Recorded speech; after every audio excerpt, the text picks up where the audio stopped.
Somebody's getting married this week. It's actually Kenton's granddaughter, Cecilia. You may have seen her a little bit in some of our earlier videos. She's gonna get married by a big tree right out here. And you're saying, well, what's that got to do with us? Not a whole lot, but we are gonna mow this area. Kenton's actually gonna mow it, and I'm trying to convince him that this TS10 is exactly what he needs. We're gonna try it on his 4052R. Yep, we're gonna put her to the test. We got some fairly light mowing here. We got heavier mowing back in the back. If we screw it up, what happens to the marriage? Excitement will ensue. I don't think that's the kind of excitement we're looking for. Well, maybe not. Let's get started.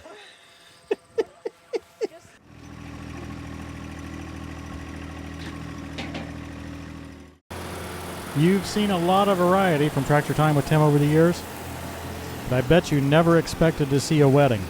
Well, today's your lucky day. Of course, this wedding is going to be from the tractor perspective. Yep, Kenton's mowing the actual location of the ceremony right now.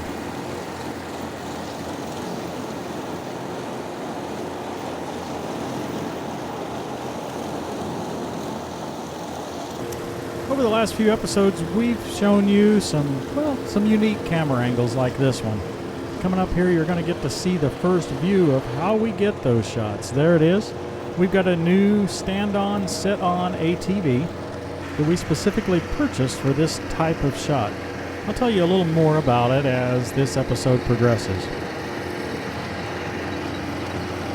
Hey, I noticed when we're mowing it this low that even though that grass isn't tall, it does,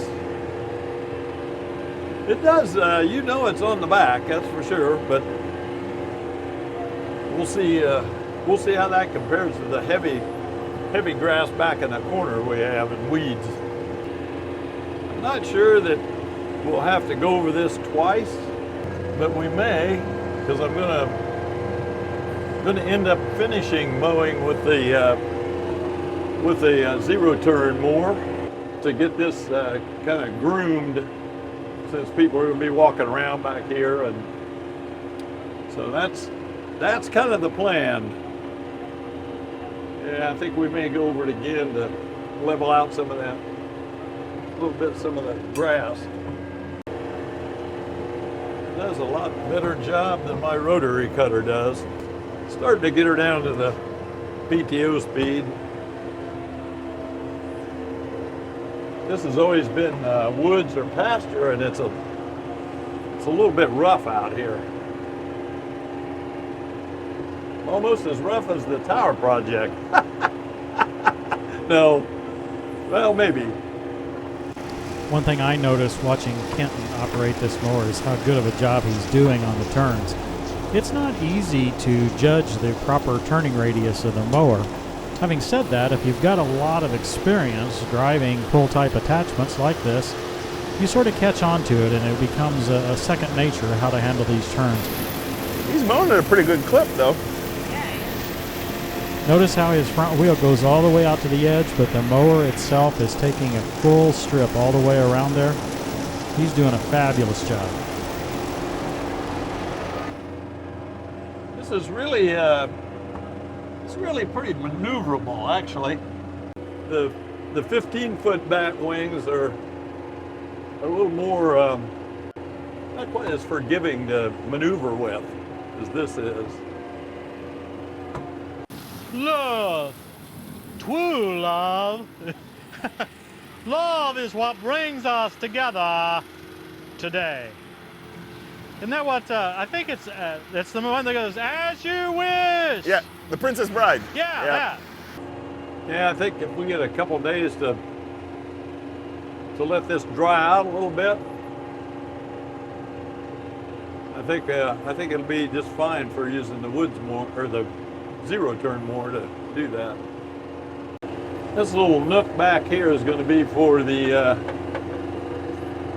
bringing the wedding party back here, and then they're going to be staging to come up the aisle up to where that yellow stake is, right in the center of the tree. So that's kind of what's going to happen here, I think.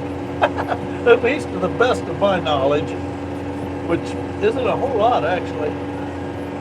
It's one of those deals where the more you know on this, the more they expect you to know. So I try not to,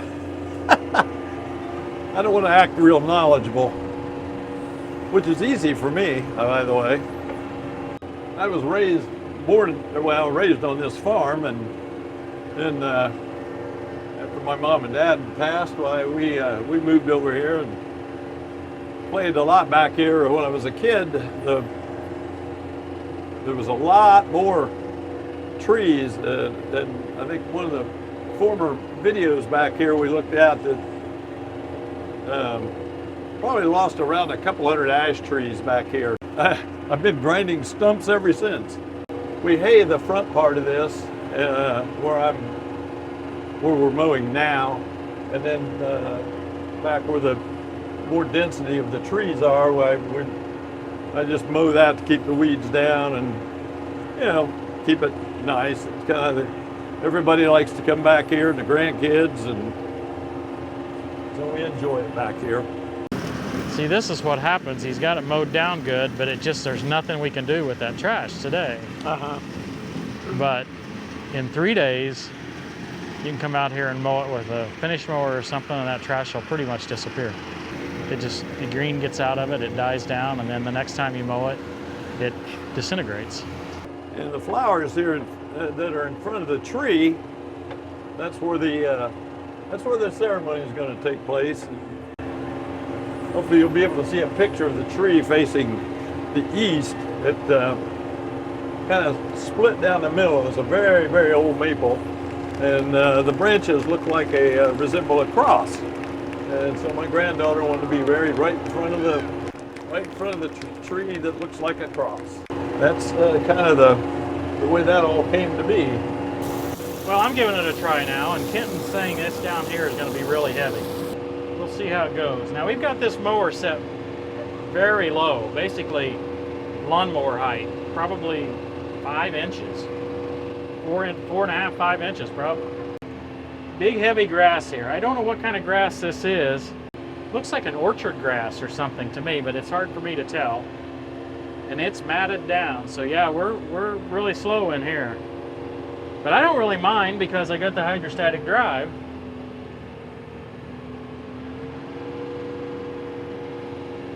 I find that fescue like this that is, I'm going to say matted in. It's not that tall, but it's matted in, laying all intertwined with each other. That's something that pulls really hard.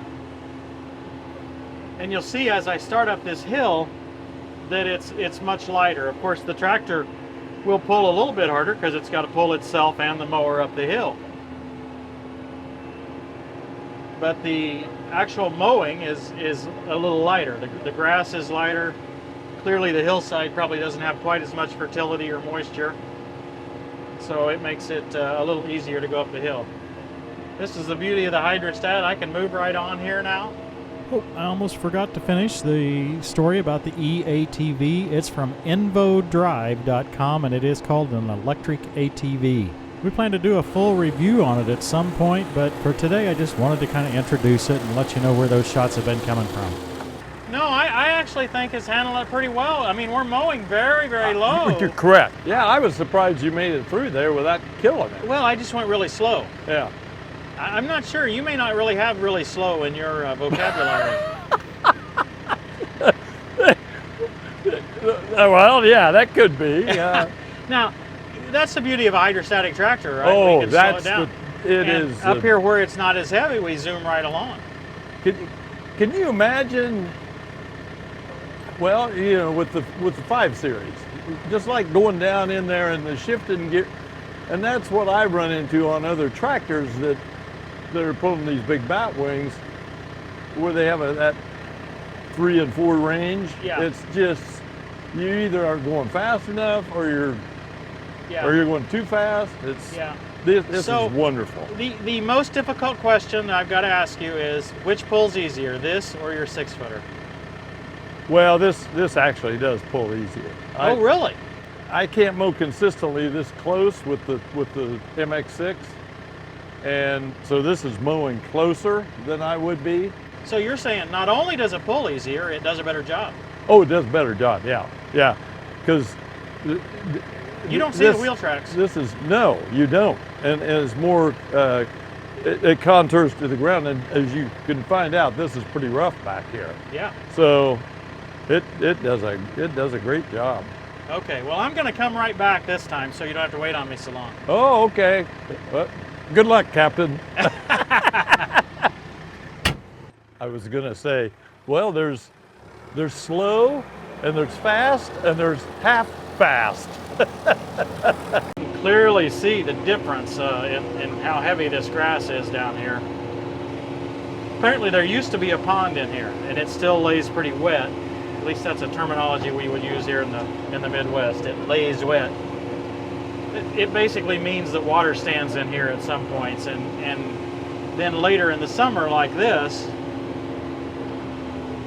that's actually going to be good for the grass. And not only does water come in here, well, the fertilizer will come in here from the neighboring properties. Now out here to my right, it looks to me like we've got smartweed. A really good crop of smartweed.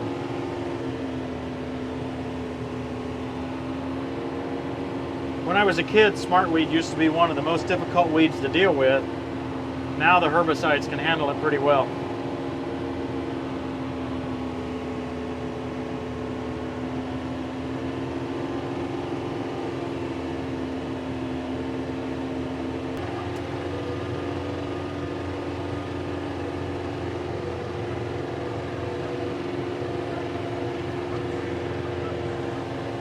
Couldn't quite make a square corner there. I've only got two rows of headlands, two passes for a headland. Boy, this smartweed is healthy.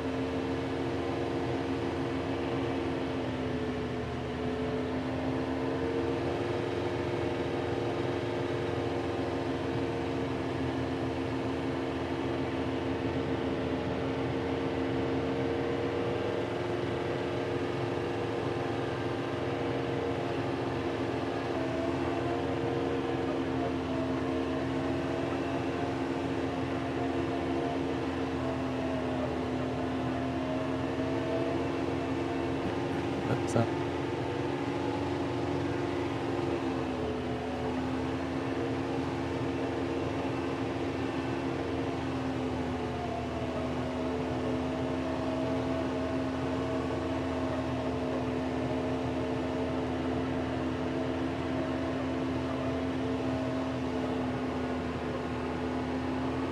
Probably need to reset things a little bit here and remind you of how everyone fits into today's episode. In a minute, you'll see Kenton's son, Felipe. You've seen Felipe in several of our episodes in January or February of this year from Honduras. Felipe leads the His Eyes Honduras mission. Through the 4 or 5 episodes we shot in Honduras in January, we shared a lot about His Eyes Honduras mission. We were very impressed with what we saw there. And knowing Kenton and now Felipe, we wouldn't expect any less. Go to hiseyeshonduras.com, get details about the focus of the mission, and also a link to buy some coffee. They would definitely appreciate your support. Okay, Felipe, your turn.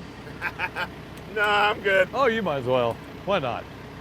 I've never done it before. Well, the worst thing you're going to do is kill the tractor, but you just go slow. Now's That's all. the time. I'll give you a little coaching. There you go. I won't turn you down. Your speed, followed by ear. Don't, just, Keep it where it's not bogging it down. yeah. And it'll be almost stopped down there. Okay. The hardest part is turning at this end down here. You can't turn too short, you'll get your wheels into it. So notice how I left a little spot down there. I couldn't turn all the way back in. Don't worry about it, just leave it. Okay. It doesn't matter if you leave a little gap until you get straightened back out. Does that make sense what I'm saying? I think so. You like a turn wide. If you want to find out, he didn't want to take a full swat. Those smart weeds are healthy. Huh? Those smart weeds are healthy. You see smart weeds in there? See how thick the smart weeds are down here? Oh yeah, the big things with the. The blooms, they're called smart weeds, aren't they? I think so. Yeah. Yeah. Yep. Oh, Yeah, those are healthy smart weeds. They are mean. Yeah, I'm telling you that. Yeah, he's gonna have to get over a little bit. He's taking a wide Good swath. night. He's taking. He needs to look back. Yeah, it don't matter. We'll fix it. We'll get it when we get it. Yeah. Yeah. You're gonna go slow. Consistently slow rather than steady by jerks. Right. Yeah. Well, it's a wonder because I would have been doing the same. I would have been doing that or worse with the 6 foot because it just. I thought it was handling it pretty good. I can't remember mowing it when it was this bad. I thought it was handling it pretty good myself. Well, it did. Yeah. I was telling Christy, wouldn't it be fun though to see what that 4075 would have done through there? Yeah. That would have been. That would have. He should have leaned. That would have been a test. Because I'm not. That is so tough. I'm not sure it would have done much better. Do you? Oh yeah. Yeah. Oh yeah. He's gonna go on around. He's like, forget that. I'm gonna go on around. And actually, we need that anyway. We need a third pass along there. 2 passes is not enough to turn in. Oh yeah. 3. It requires 3 for a good driver to turn. Yeah. Yeah. Huh. Pull it down a little bit.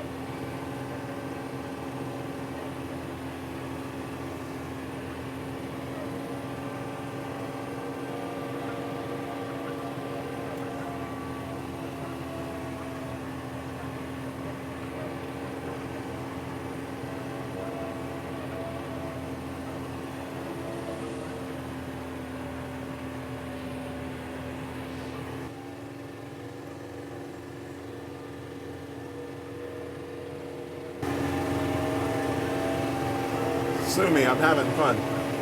I'm not gonna do it right, but that's okay. Plus I'm learning. And here I can go off flat out, but Kenton, I think I've been training you on my Tom Sawyer whitewash the fence approach. Look how well that works. It works beautifully, doesn't it? Maybe it's an auto steer tractor that is just driving Yeah. against the autonomous. Yeah, well, it's this mowing project has been easy for me. Yep.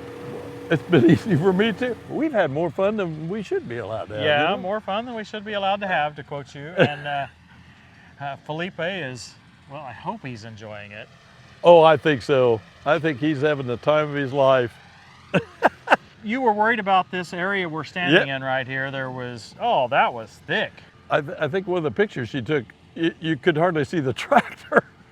Yeah, and it did a great job. It did. Oh, this is wonderful. So- You just wouldn't believe it if you didn't see it. Okay, folks, leave a comment if you think Kenton needs to get one of these TS10 mowers. All donations graciously accepted.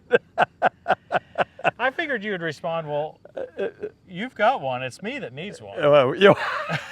Yeah, it hasn't left yet, has it? No, it hasn't. That's right. I think the 4052 is a pretty good fit for that mower. The 66 would be a little better. It would be, and yep, originally what I thought. You know, it's kind of fascinating because I've run that on the 2038R. Yeah, I have seen that. I don't know if I could have got through this at all.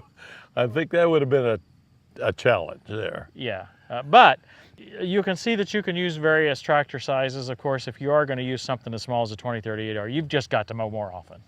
Yeah. I mean, you can't handle this big of. And again, to reiterate over and over, and I know you get comments both ways, but that hydrostat is just the way to go with this stuff. It really is. It's forgiving. And it's so much more pleasurable for the operator because you're not anticipating or wanting to go faster or wanting to go slower. You can go the right speed. It's wonderful. It is a any PTO-driven attachment seems to me like hydrostat is the way to go. I've always been sold on it. So Yeah. Hope you guys have enjoyed it. I know Kenton and I, we always have fun. when we yes, get together. indeed, it has been a treat. It's been a real pleasure. Oh boy. Thanks for watching, everybody. We'll see you next time on Tractor Time with Tim. Let us rejoice and be glad and give him glory, for the wedding of the Lamb has come, and his bride has made herself ready.